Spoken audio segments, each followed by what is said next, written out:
Okay, great. Well, I'm Ron Biscardi, the CEO of iConnections. Thank you everyone for being with us today. We are very excited to have a very prestigious panel of experts on banking and certainly financial crises. So several of these guys need no introduction, but I'll quickly tell you who they are. So today we have Danny Moses, founder of Moses Ventures, private investor and advisor, and also co-host of the On the Tape podcast, which iConnections is very proud to be a sponsor of. And Danny's also the former head trader of Front Point Partners financial services team, which of course was featured in The Big Short.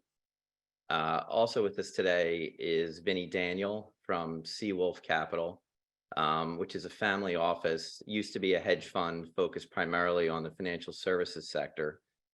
Danny is partnered with Porter Collins, and just like Danny, Vinny and Porter were also a part of capitalizing on the housing crisis during the GFC, and were also chronicled in The Big Short.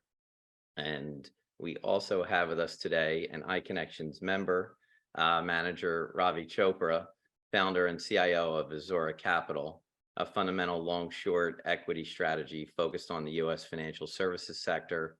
Ravi has spent the last 20 years analyzing financial services companies and successfully managed through the 2001 dot-com crash, as well as the GFC. And I now know is generally known as the best dressed man on Wall Street, and then living up to it even today. Yes.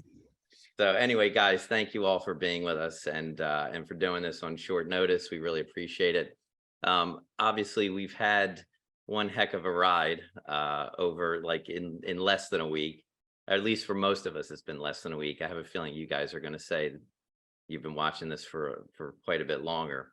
But I thought we would start with Danny. Danny, if you could just tee up for us what exactly the situation was that sort of played out last week, and then we can get into what did the government do really over the weekend and today to try and get their arms around this thing, just to sort of level set this whole conversation. And I'll bring Vinny and Ravi in on that as well. And I guess it was 96 hours ago, since the world changed. But I would back up before that. I would say that Silvergate was kind of the first warning that a bank, obviously in this type of environment, could fail given the product that it was catering to. But I think people kind of set that aside. That was just crypto. And then soon after, we saw the news out of Silicon Valley Bank. And just to back up a little bit, this was right in front of everyone for several quarters. Banks have to put out 10Qs like any companies and 10Ks. And so if anyone really dug through, you would have seen many banks actually that have this type of exposure to mortgage-backed securities, treasuries, and that's what banks do. They go out and they take their deposits, which are liabilities, and they go out and do things with them to earn a return. In the case of Silicon Valley, just call it bad risk management, bad everything, bad timing. They got too big and long duration assets. And I would say the difference, just to clarify, and these are treasuries and mortgage-backed securities, implicitly somewhat guaranteed by the government, I guess, if you want to say that, which they really are. And so from a credit risk perspective, this is more duration mismatch of liabilities, if you want to call them, leaving their balance sheet in the form of deposits, specifically with Silicon Valley, which catered to venture capital firms, which in the last few years have had trouble raising capital and had to dip into their cash on hand to finance operations. They were accelerating on the way out in terms of deposits leaving them, which made the mismatch look even worse. And it came to a head, because you can only hold these assets so long before the ratios start dipping to a place where you're going to be forced to raise capital. And this is not the right call to go into the regulatory environment for banks sub 250 billion and where that bifurcation takes place, because this could happen. This was on its way for months. So cut to the chase, middle of last week, they announced that they were going to raise $2.25 billion to basically fill what tended to be a bigger hole, but they were claiming a $20 billion sale of these securities, which created a $1.8 billion loss. Therefore, that $2.25 billion should suffice. Well, Goldman Sachs was the advisor to them. Obviously, we found out today that Goldman Sachs was the actual buyer of those of that $20 billion book. We save that for another show as well. And they rarely do you see in capital markets, and I tweeted this Capital Markets 101, that you announce something like this without the capital actually being raised. And everyone on this call knows what wall crossing is. And I assumed, like any of you did, I'm sure when you saw the news that General Atlantic was going to buy $500 million, and there's a preferred offering, and that this and the other, you just assumed that the deal was already spoken for. You would never see something. So when they went on the quote virtual roadshow late last week, it was apparent that the money was not committed General Atlantic yet. It was conditional upon the rest of the capital being done. And then it became clear again, which was in front of all of us for the last several quarters, that it was a bigger than a $1.8 billion hit they were looking at. That was just the realized hit. And that's kind of how we got here. And then it became all of you on the phone and calling your funds and where you allocate, and Vinny and Ravi and so forth, already knowing this, calling analysts and saying, okay, just want to make sure I got this right. Run me a screen of banks that hold this type of asset. And then it was easy to figure out. And that's why you've seen the follow-on effect on First Republic and Signature Bank, which has a whole nother level of crypto attached to it. So that's my take. I'll turn to Vinny here a little bit to take that a little bit further, but that was kind of the opening setup here, prior to going into what the government actually did. But Vinny, maybe you want to go there. Thanks, Danny, and thanks, Ron, for setting this up. A few things I would just add. Try to keep it simple in many respects. When you take interest rates from zero to where we are now, or were, 5%, there's a high probability that somewhere someone is going to be blowing up. We just don't know where it's going to be. And as Danny said, and we were speaking about this before with Ravi, is that as old financial services hacks who look at Qs and Ks, this was readily foreseen. Like when you looked at the balance sheet and you could see how underwater they were, as well as how levered they were. And yes, while it was not credit risk directly, that still doesn't change the fact that the balance sheets were underwater. So all of us were wondering, if and when they were going to raise capital. And it really was a question of whether the regulators were going to see what we saw, or whether they were going to allow them to get away with it. And I think the answer for select banks was no. The thing that interests me going forward, as I think about this, is that I think the cost of capital for everyone relative to the risk-free rate of return, because it's very possible the risk-free rate can decline, and I actually think it might, is going to go up. And as a result, I think everyone needs to think that their capital costs, whether you're an allocator, whether you're funding a company, it really doesn't matter. I think at the end of the day, particularly on the corporate side, your cost of capital is going to go up, because in general, banks are going to have to earn their return back. So that is something I think we all have to take it into account and consideration as we think about markets. Ravi, why don't you give us your take on it, and then I've got a question or two. Yeah, thanks, Ron, and Danny and Vinny. Thanks for letting me be with your panel. It's great to see you both. I would just maybe accentuate a couple of things that both Danny and Vinny said. And when I think about this cycle versus the GFC, and the recency bias is always to go back to the GFC, right? That cycle was about credit, right? And we know that credit is the first harm, and then it's liquidity that eventually kills a financial institution.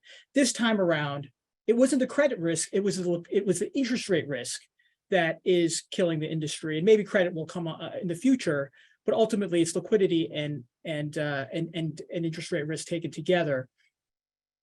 And when I think about how we got here, it really stemmed from the pandemic, right? It stemmed from $5 trillion of QE.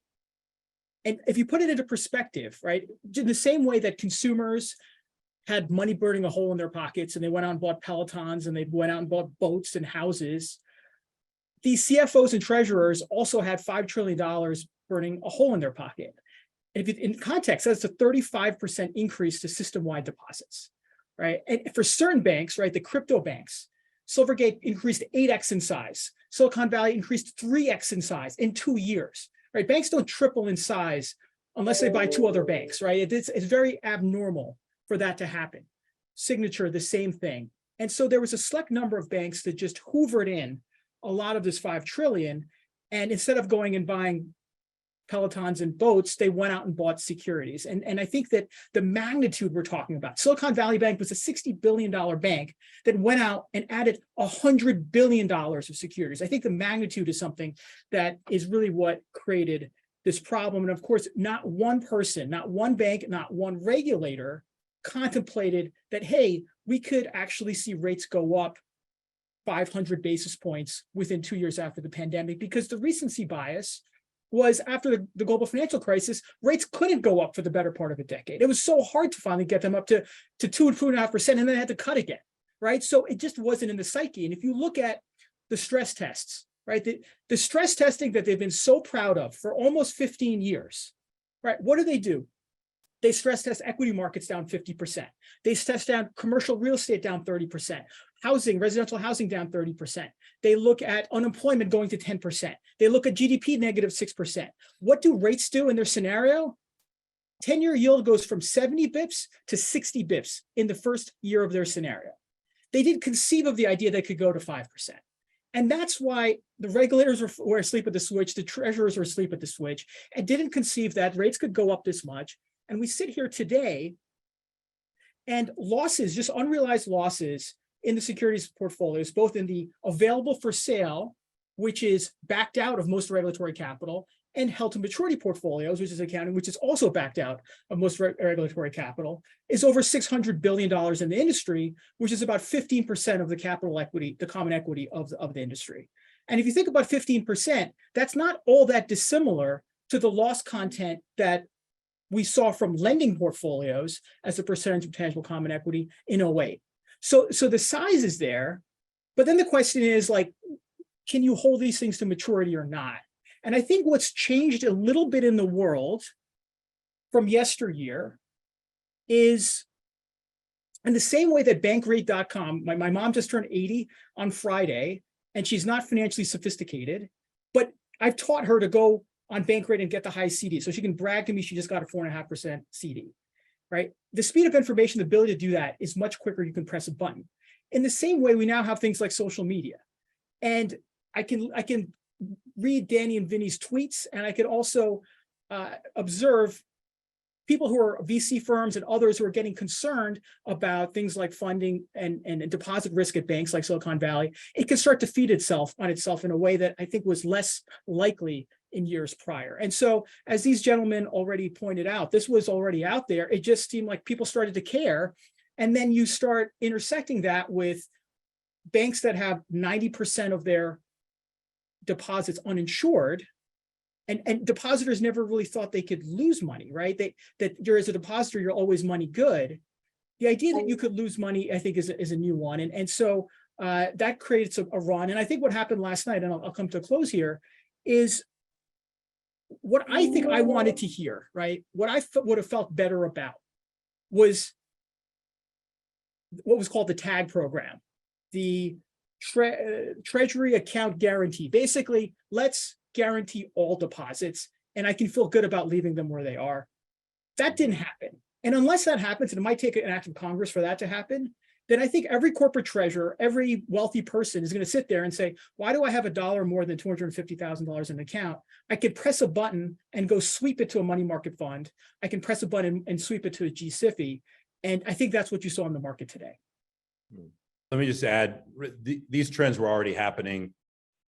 Jamie Dimon spoke last week at a conference and to a bunch of investors and talked about 27% of the funds in the system have already left traditional deposits. This stuff was happening. I'm going to get these numbers off a little bit, but the math was pretty simple on Silicon Valley. They had, Vinny, correct me if I'm wrong, $12 to $13 billion in equity capital and effectively an $18 to $20 billion loss on their portfolio, of which they only realized 1.8. So it was evident and right in front. So when they came to the table with this, the next question was, what else do you have? It was just a horrible way that they went about this process. I'm not saying it could have ended any differently. I think it could have been a little bit smoother and kind of put it. So I just wanted to put that in perspective. But back to Ravi's point, and this is where another thing that I think going forward is you're going to see, I would actually hope you see a very thorough regulatory review of how banks are regulated.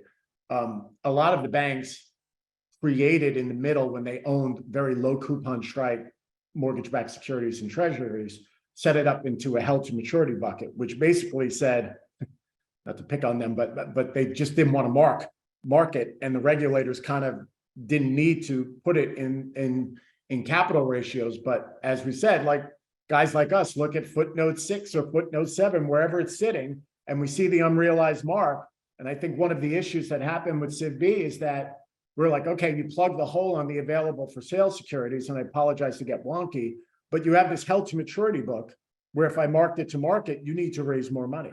And so any astute investor was sitting there saying, no mas, I don't want to know Roberto Duran style. I'm not doing this until you fill that hole, or at least that's what I would have done as an institutional investor. And I agree with you, Danny, they should have plugged the hole, but I don't think they really dotted their I's and covered the T, dotted the I's and crossed the T's in terms of, I think they thought they could pull a wool over our eyes, and they couldn't, and they did it.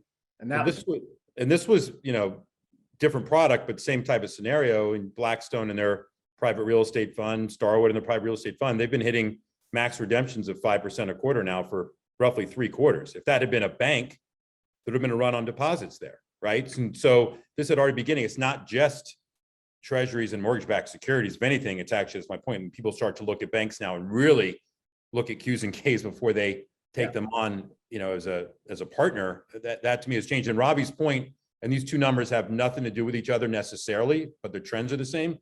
Before QT ended, which let's be clear, it's over, okay?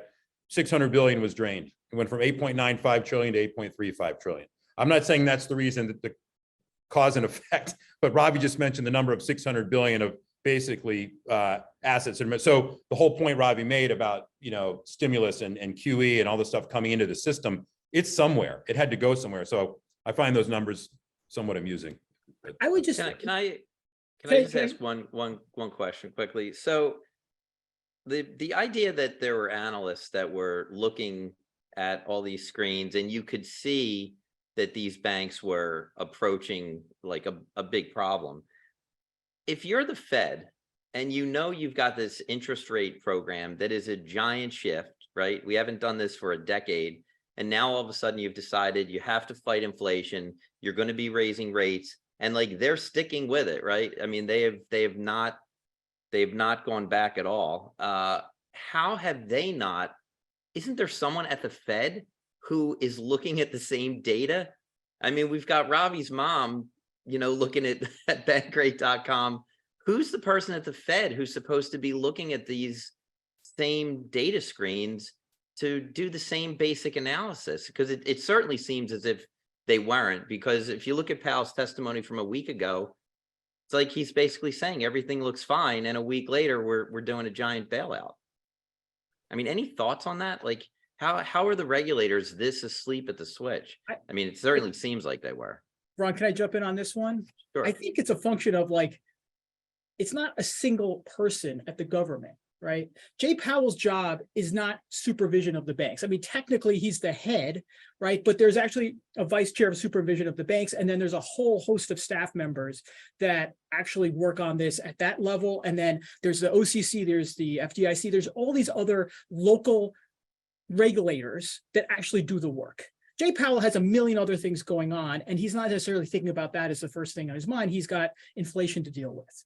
But I think the point you bring up is actually a fantastic one, which is tremendous egg on the face of both the regulators and the rating agencies, right? The rating agencies still had, A ratings until they downgraded Silicon Valley Bank that day, which sent it further into the death spiral. Yeah. And of course, we talk about the regulators not stressing for interest rate risk. I do believe an outgrowth of this, just like it was from the GFC, will be tremendously increased regulation going forward. And I think a couple of the easy low-hanging fruit was, one, we raised the stress testing limit from $50 billion to $250 billion when we did regulatory reform a few years ago, right? We can go back down to 50. And a simple thing is, and I think one thing that regulators and rating agencies start looking at is, what's your actual TC to TA and your tangible common equity, not excluding your mark-to-market losses, because the biggest banks don't get to exclude them. I think they're going to just lump everything together, including held-to-maturity portfolios, and say, what's your actual capital ratio going forward? Because we don't want to let this happen again. And that's something, by the way, that some of the European regulators do currently. And a few things I would add, great points, Robbie. First, and I like giving proposals in my opinions, because I know I could throw out something that might be considered controversial, and absolutely no one in Washington, D.C. is going to listen to me. The first thing they should do is separate regulation from the Federal Reserve. That's the first thing I would do right there. Because as Robbie said, there's probably a tremendous amount of conflict of interest that when a staffer or someone, I'll bet back 6-9 months ago, staffers at the various regulatory bodies, whether FDIC, OCC, brought these issues up to the table. It's my guess. And said, hey, Bank XYZ has this issue, Bank X has that issue. And somehow, some way it gets pushed under the rug, mainly because politics go into play. You got to keep in mind these CEOs and executives are very powerful and they can browbeat back. And the poor staffers, like almost every other risk manager that sits in any fund or in the like, gets browbeaten and they get pushed down. So my guess is there was a lot of that. If you could simply, and I agree with Robbie, this whole idea, and this, I apologize for the wonkiness, but when they measure capital on a core tier 1 basis, like guys like us look at just simple, how much tangible equity do you have? How many assets do you have? And is it too light or too heavy? There needs to be more robust regulation. And it would be helpful if you separated the regulatory bodies from the people who are monitoring the monetary aggregates and controlling the monetary aggregates. It would make life a lot easier and a lot better, in my opinion. And I would add to that, that if the Bernanke that we used to call on the trading desk was still, he would have cut rates today. He probably would have cut rates 100 basis points. And we saw this is a buildup of everything from 2009, 10, 11, 12. When we tried QE1, we had to do QE2. The market froze, reverse repo blew up a couple of years ago. We reversed everything. There was going to be a point where something was going to break. This just happened to be the big, I mean, you had 2 very large banks go out of business. And so I think to Ravi and Vinny's point, there will be regulatory action, whether that people like it or not. And so here we go again. And that goes back to the point we made early on here, just in terms of cost of capital, of having to charge more and risk weighting these assets differently, or liabilities should say differently. So. Also, I should have mentioned this at the start, but if anyone has a question, just put it into the chat and we'll take a look at them and try and get to them. So guys, I think you can all see the questions there in the chat. This first one is quite long. So from Yasser Malik, I haven't looked into it, but were traditional counterparty risk management measures like CDS spreads and any other ratios help you see the spike? Just curious, as often counterparty limits don't have detailed look at financials. I assume each fund manager in private would have looked at their own treasury providers in the same way as public, but that assumption seems to have been misplaced. Any thoughts on this? What ratios on a dashboard for a counterparty like this would have been flashing red? Anyone want to take that? I mean, widening spreads on mortgage-backed securities and treasuries going down and yields going up would be enough in something like this as far as counterparty risk. I mean, whether there was a one-off like Credit Suisse that had their own issues that had nothing to do with this, people do track that. During the global financial crisis, we were glued to fixed income in 2005 and 6 to see what was going to happen in equities. It took much longer than you think it's always going to take, and then it all happens at once. What is that movie that won 27 Oscars? Everything, Everywhere, All at Once, or whatever it was called. That's exactly the kind of the theme here of what's been happening. So there were always are nuggets of information that are out there that show you what's happening. And to the point, Ravi and Vinny can take where mortgage-backed securities are trading and literally put on a spreadsheet and apply it to the portfolio, which, to your point you made, Ron, what are the regulators doing? And Ravi and Vinny just told you that these banks that aren't the big banks don't have to do that. That's a mistake. And so again, right in front of you. And so there's a lot of ways to look at that. I mean, we talk about stocks outside of the banking system. The fixed income where their bonds are trading is always the best thing you can find, so to speak.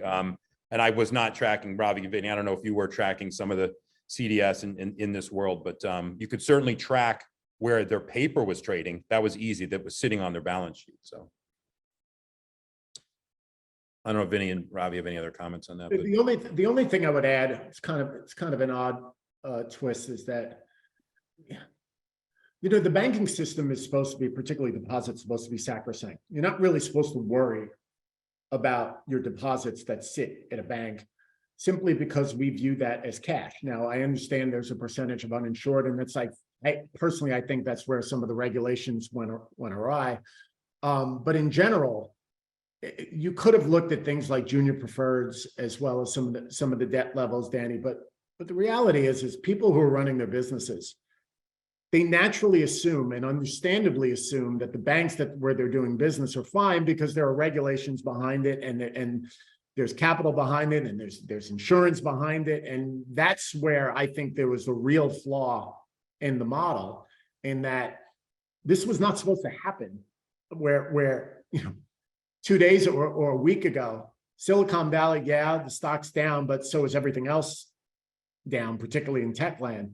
And you went from a stock that was trading at $200 to zero in 3 days, right? That's not supposed to happen. And if the regulators were doing their job from jump, it wouldn't have happened. So, I mean, I'll say, as a small business owner, like, I have a little bit more sophistication maybe than the average small business owner.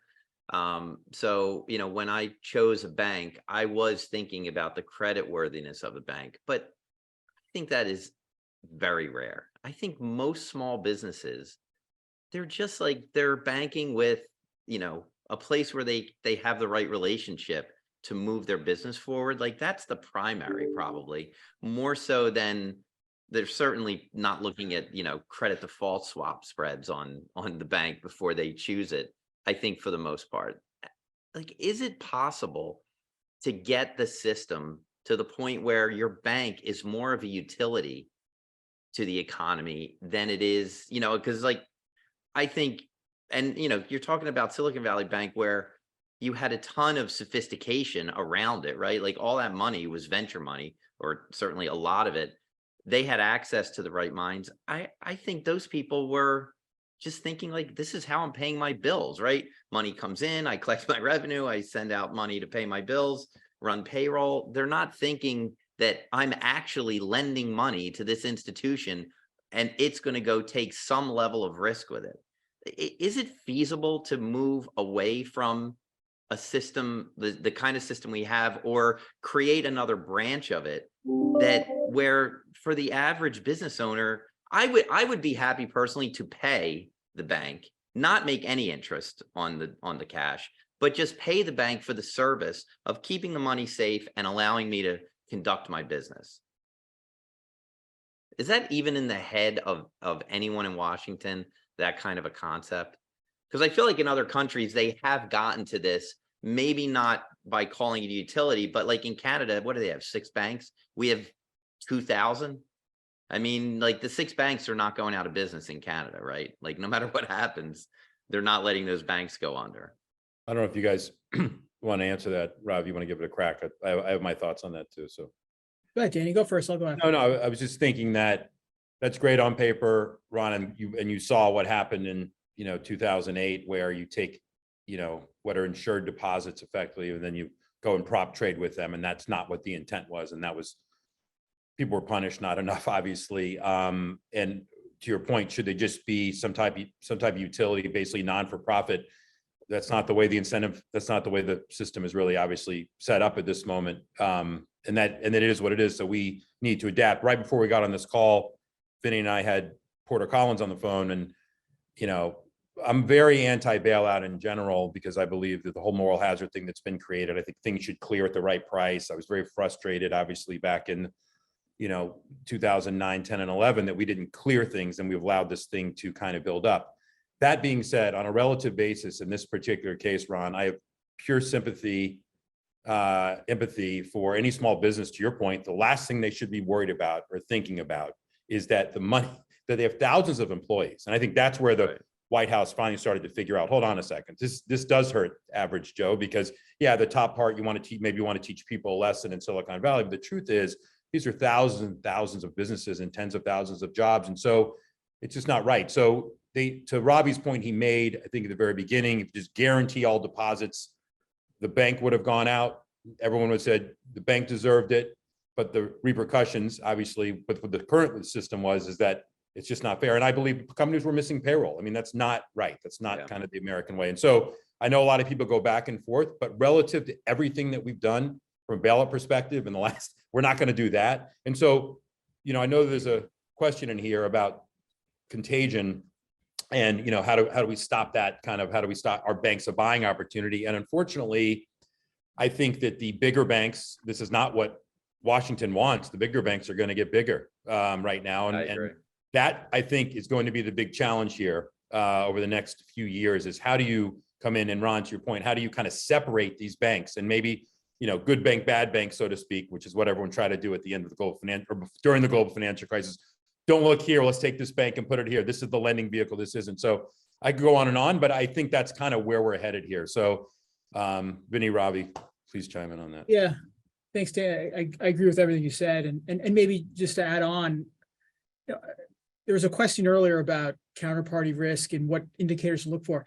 It's really not rocket science, right? Like these bank securities portfolios are 5-6 year duration portfolios. Rates go up 300-400 basis points. You just do that math and you have a 20-25% type loss in the portfolio.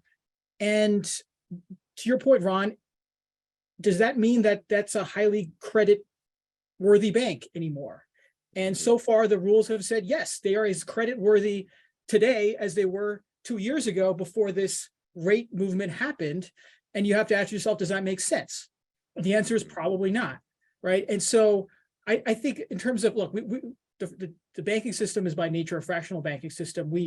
It's kind of like the US dollar. It's not backed by gold, but as long as we all kind of are in it together, then it still works. And the same thing with the banks, as long as there's confidence around each other, we're going to keep the deposits there together, then it works. And I think if you don't do that, then you're going to have lending that doesn't happen in the economy, which would not be great. But the reality is that returns for the industry now have to come down because we now have to address this problem that we somehow put our blinders on and pretend it didn't happen or was not happening. And so what that means most likely is capital raises that will come over time, right? Maybe not this week, but over time, there's 15% of lost equity to the system from these moves, these marks, then they probably have to raise some modicum of that over the coming period. We will again not look at back things out and for held to maturity counting or anything along those lines. And we'll have to think really hard about liquidity and hold a lot more liquidity, much like the big banks do for the smaller banks as well. All of that, and we're going to put more money into the deposit fund, right? The fund that guarantees deposits, right? So that's going to cost more money. All that means a less profitable banking system going forward, but hopefully a safer one, to your point, so that your small business and others don't have to worry. Yeah, I do think, like, I do think it means they're probably going to have to charge more. That goes back to my initial thing of cost of capital. And what I would like to see is the banking system. And I know everyone has felt like they were well capitalized, much better capitalized during the prior to the Great Recession, and that is all well and good. The problem is they lumped on a lot of assets. I would rather see a more robust banking system where they're not allowed to do that as much as they did, particularly when you take on the risk.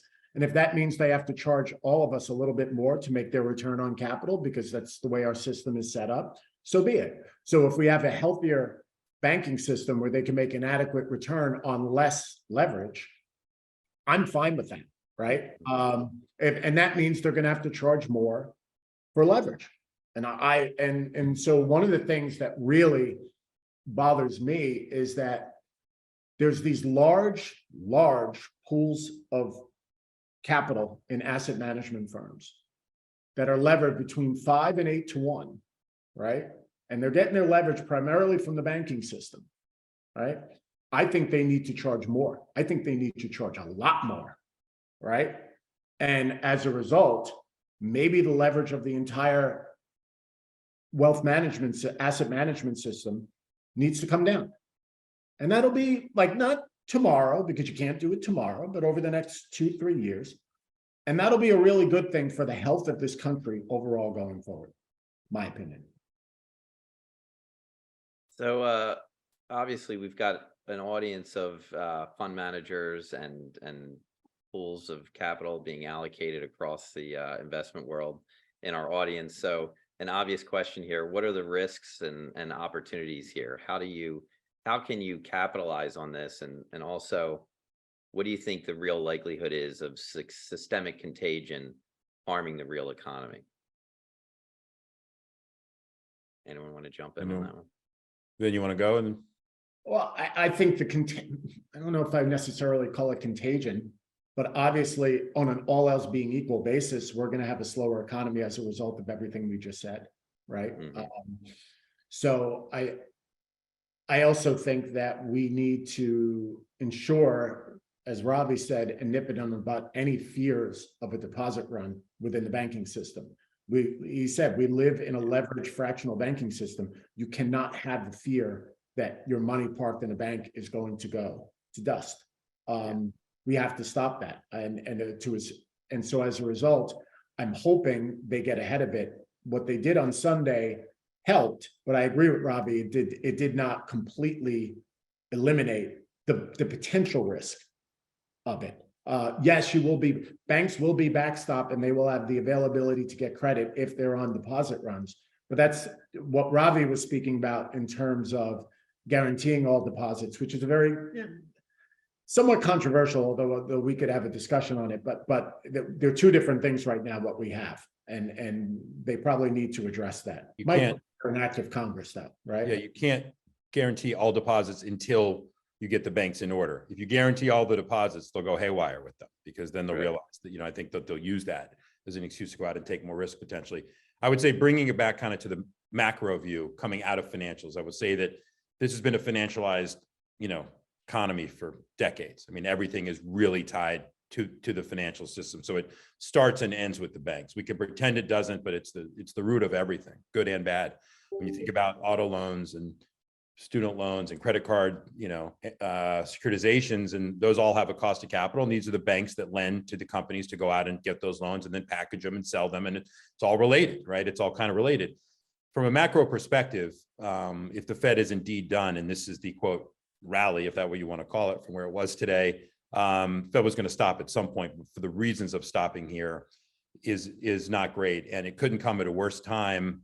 Just to pull it back even further when, we're looking at the $32 trillion of debt and so forth. So to Vinny's point, if the economy starts to slow down sooner and harder as a result of this, the picture just becomes harder and harder. And so I don't want to use this call for that, but I could paint that picture. There's always opportunities. And I think that companies in general, especially with yields coming back down again, that pay the dividends, that have paid dividends for decades, that know how to manage through, that don't blame the Fed, that don't use inflation as an excuse and just manage their businesses and have pricing power just to kind of bring it back. There are great things that are to own here. And the last thing, and I'll let Ravi comment, is that I think the passive investing era, obviously it's never going away. It's a massive part of the business. And most people that are on this call, like active investing, I'm sure for the most part, and I know Ravi, Vinny, and myself do. And I always bring this up, and it's really enough with buying the XLF or shorting the XLF. I mean, if you look at what comprises it and so forth, there's so many longs and shorts within that. But I think this is a real wake-up call for active money management. I think it's a wake-up call for bottom-up fundamental analysis, and there'll always be things to buy. And Ron, you just made me think about something. When should banks become utilities? And the truth is, in a perfect world, yeah, we pay our utilities. They're public companies. They pay a dividend out. They have an ROE, which they're required. They're supposed to provide a service to us. So yes, in the perfect world, yeah, I would think so. So anyway, I probably went off a little bit on a tangent there, but from a risk, there's always opportunity, I guess, is what I'm saying. So I just think this pulled forward the inevitable of the Fed stopping and then getting a real look at what's really happening in the economy. Ravi. Yeah, thanks. One of the things that Vinny said earlier was leverage is going to have to come down in the system. The cost of credit is going to have to go up. You think about a bank going out and lending to a commercial mortgage REIT, which is then, making loans to developers to refurbish buildings, stuff like that. Well, I have to imagine with everything we're seeing, the cost of all of that is going to go higher and make it that much more expensive to do all those activities. So I think all of that conspires for some as he pointed out, economic slowdown relative to what we would have had otherwise. I think that within that, I also agree with Danny that this is probably one of the best last year, this year have been one of the best opportunities for stock picking I've seen since the GFC. You see, days like today, things that actually make sense, right? Stocks that have real risk down 20, 30, 40, 50%, and those that have really great balance sheets flat, right? So I see that in my world, and I think it's exciting. And like today we're buying, like a company like Federated, where, I mean, if there's someone who's going to benefit from people moving money out of banks to safe places, it's probably someone who has money market mutual funds, right? So these kinds of opportunities, I think, are magnified when we have these dislocations in the macro and the micro like we have now. What, any comments on First Republic, which is the one that people clearly were focused on over the weekend as the next domino to fall? I think the stock dropped, I don't know, was it like 50% or something today? I mean, it was bad, 61%. I mean, that's a bad day. Very. I don't know if you guys know this one, well enough to comment on it, but We're financials guys. We're financials guys. We know it pretty well. Okay. The interesting thing about First Republic Bank, it was always a bank for me that was because the way my head works, it was always too expensive for my liking because it was viewed as a growth bank, and it always traded at a higher multiple than I would have liked. I can't say that's the case anymore, but the one thing they do have, right, is a great franchise, a great retail franchise. If you ask anyone who banks there, they love their banking relationship. So this is a long-winded way of saying that the brand and the service is worth something. At least I would think it's worth something, assuming there's not a deposit run that really drains the value of the brand. So, we were sort of just brainstorming, me and a bunch of friends today, like if there is not a material deposit run, who would want to acquire this bank at a discount, right? Probably a discount to face and book value. That would be accretive to their own brand because it has been a well-run retail bank. It just was too expensive for me. But that was my initial thoughts on First Republic. I was just going to say, I haven't been shorted. Not long it. I'm watching the action in it. It's, to Vinny's point, it's great franchise and everything's kind of out in the open right now. So I think if they need to, this is my point about JP Morgan or some of the bigger banks getting potentially bigger. That's an easy M&A, right? Possibly. But you're certainly going to have to see capital raise. I would think if I'm looking right now, maybe it could come any moment. I have no idea, but they got exposed just on the comp to Silicon Valley and looking at their portfolio. And it's easy to see Schwab is the same. Schwab has a massive hole relative to the size of its capital. And I can tell you as a Schwab customer, to Ravi's point of Federated or whatever it might be, I opened up this morning and in my account, and I tend to trade and it settles and whatever, but they had set up two separate banks today. I've never seen Schwab Bank and Schwab Premier Bank, and each were under 250,000. They quote, did it for me, which is very odd, which scared me even more, which made me immediately buy treasuries with it. So I mean, I swear that's true. And so you think Schwab has this bank, right? It's not hard to the point Ravi made early on. It takes a click right now to do it. And so that, to me, I think they're going to have to raise capital. I don't see how. Now I say that treasuries have pulled in, 100 basis points on the 2-year. The whole curve is flattening a bit and coming in. So yeah, they're mark to market. All the mark to market got a little bit better. In that right after the Silicon Valley sale, which was the reason that we probably saw treasuries shoot up like they did because the markets. And that's the other thing for a market that's supposed to be so liquid. You talk about the U.S. Treasury market should be the most liquid place to trade on planet Earth. You have 40 basis point moves in days. Not even on. I mean, yes, today maybe you call it an exception, a sigma event of some kind, but yeah. So that type of volatility is very hard to manage risk as a bank, as a portfolio manager, as whatever, because your input one day, oh, I'm using 4% on the, well, no, use 3.8, no, use 4.3 as you're projecting. So again, someone asked a question in there about hedging and why didn't Silicon Valley hedge out their book? And, and they, it's a great question because the big banks do that and the big REITs do that. The mortgage REITs, that's how they live. They manage duration risk and things like that. So it all really is, Ron, back to your point of what are these companies set up to do? And they're set up to lend and pay and take care of their clients. And that's just has gotten away from us the last couple of decades. So. So Andy Fish has a question here. How much of this is the 90-day bill being 0 1 year ago and for many years, where leaving cash in a bank didn't matter, and in a single year that goes to 5% today, where there's a huge incentive to shift cash away from a bank? That's it. Next. That's it. Yes. Now, I'm gonna add to that. Yeah. Right?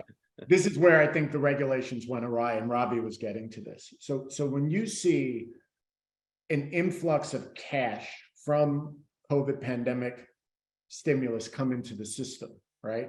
And you have an artificially high amount of deposits in the entire system. What the regulator should have been telling the banks is that money, even though it's DDAs, meaning zero interest bearing deposits, it's probably hot.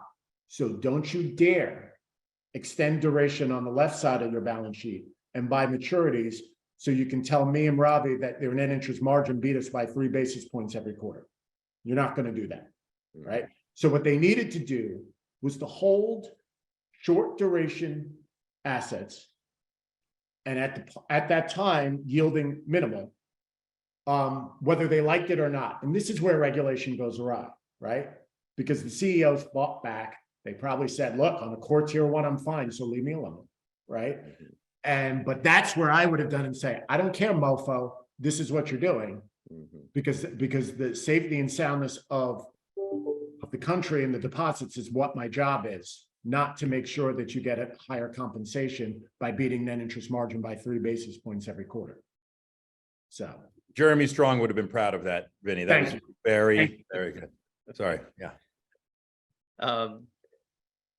What about cryptocurrencies? The question is, what do you think about the impact on cryptocurrencies and people's options of various financial platforms? And also, do you think this incident will impact international startups' ability to access U.S. capital markets? I mean, I think international startups that are good, anything that's good will find money somewhere. Believe me, banks are looking for places to help and lend if it's or help raise capital for. I won't comment on crypto. Obviously we've seen kind of what's happened here. Crypto needs regulation. It's begging for regulation. And the whole concept of it is don't regulate me. So somewhere that's going to marry, and hopefully there's a middle ground there, but I don't know if Ravi or Vinny want to comment on that. But I think I just want to say one other thing. It was evident that when you have duration mismatch of an asset, and Silvergate was firsthand, that can literally disappear overnight, and you have liabilities in the form of crypto on your balance sheet, effectively, or coins, and then you're going out and using that money for long duration investments that really doesn't work, and that can blow up on you quickly. So I would just say that I don't have a particular view on crypto, but as it relates to financial services, it's been very clear that in the last number of months, a broad set of regulators have decided that they don't like this and they want to hive off crypto from the financial services industry. Whether it's the joint statement from the Fed and OCC saying we really are going to watch crypto digital type concentrations at banks and beware if you have a lot of them, or it be the SEC who wants to declare a lot of things securities, including stable coins. And so I think Silvergate failed for good reason. I think that Signature had the makings of a failure and a bank run. I wouldn't be surprised that they didn't necessarily have to be the first one or the next one after Silicon Valley Bank, but I think that 25% of their business was crypto, and they ran something called Signet, which is a internal kind of wire system that probably had a lot of nefarious activity on it, I think it was a great excuse for the regulators to take that name down as well over the weekend. That's interesting. Yeah, just let's knock this problem out also while we're at it. I mean, can I just say this? It's kind of interesting that for a little tidbit, Silicon Valley Bank CEO Greg Becker was actually on the San Francisco Fed board, and Barney Frank, who wrote the Dodd-Frank Act, who re-regulated financial services, is on or was on the board of Signature Bank that just failed.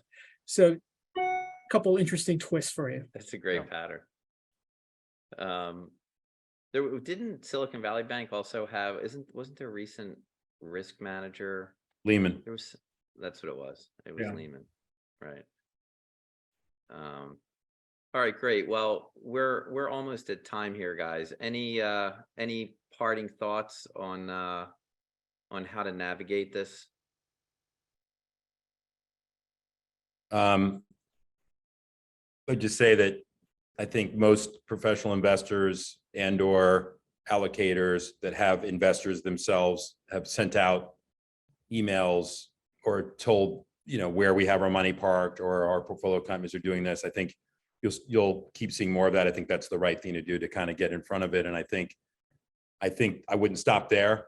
I would, even the banks that you believe don't have counterparty risk, just because the government's come out with this program, if you want to call it that.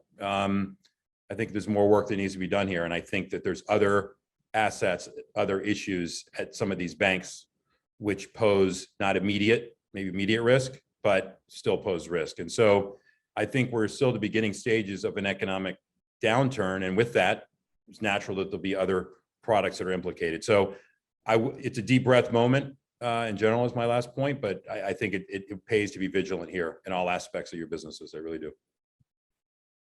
My suggestion to all of them is listen to your risk managers now. Just really, like, they probably have a firm understanding of some of the risks associated with your organization. And rather than dismiss them as doomsayers and the like, what did we say? The cynics and the conspiracy theorists right now are batting about 1,000 over the last 6 to 9 months. Just listen to them, see what they're thinking, and really incorporate it into your business practices right now.